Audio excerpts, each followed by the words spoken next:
உங்களுக்கு இது ரெண்டாவது லாக்டேஷன் வருங்க. சரி சரிங்கண்ணா. இது என்ன ப்ரீட்ண்ணா வரும்?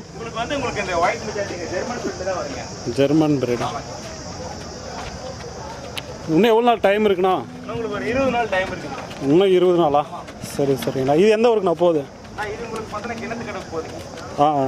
கிணத்து கடவுக்கு போகுதுங்க. சரி சரிங்கண்ணா. இதெல்லாம் எப்படின்னா கறவை எதிர்பார்க்கலாம்? ஆள் உங்களுக்கு எதுவுமே 20 விடாதுங்கண்ணா. 20 கறக்கலாம் எது போய் கறக்குங்க. இதெல்லாம் 20 விடாதுங்கண்ணா. 1-2 கூடும் 1-2 குறையுங்க. மாடு பாருங்க ஹைட் கம்மிங்க. மாடானா குவாலிட்டிங்க. பாருங்க மூஞ்சி வந்து பாருங்க குவாலிட்டி இருக்கிற மாடு தான். மாடு எப்பவுமே மூஞ்சி குட்டையா தெரியுங்க. குட்டை மூஞ்சி இந்த இடத்துல பாருங்க கொஞ்சம் கேப் வரும். அது பிரீடுக்கு உண்டான குவாலிட்டி. மாடு நல்லா கொண்டை பிடிச்சி வச்ச மாதிரி கண்ணு எப்பவுமே ஆரோக்கியமா இருக்குங்க. இது கொஞ்சம் ஹைட் கம்மியா இருக்கு போல. ஹைட் கம்மினா இது ஹைட் கம்மினா குறுங்கால் மாடுன்னு வாங்க. குறுங்கால் மாடு நல்லா அகலக்கட்டுல மாடு. நல்லா அகலக்கட்டு நல்லா உங்களுக்கு பேக் பேஸ் மடிக்காம பாருங்க. ஒன்றும் தப்பு இல்லைங்க. இது ஃபுல்லா மடி வச்சு தான் போடுங்க. ஃபுல்லா மடி வச்சு தான் போடுங்க. நல்லா காம்ஸ்ல அரடி கேப் இருக்குதுங்க. இது உங்களுக்கு கிணத்து கணக்கு போகுதுங்க. இது உங்களுக்கு செகண்ட் லாக்டேஷன். சரி சரி. மாடு ஒன்றும் தப்பு இல்லைங்க. மாடு வந்து ஹைட்டு பொறுத்துலாம் இல்லைங்கண்ணா. மாடு உண்டான குவாலிட்டி பொறுத்துங்க.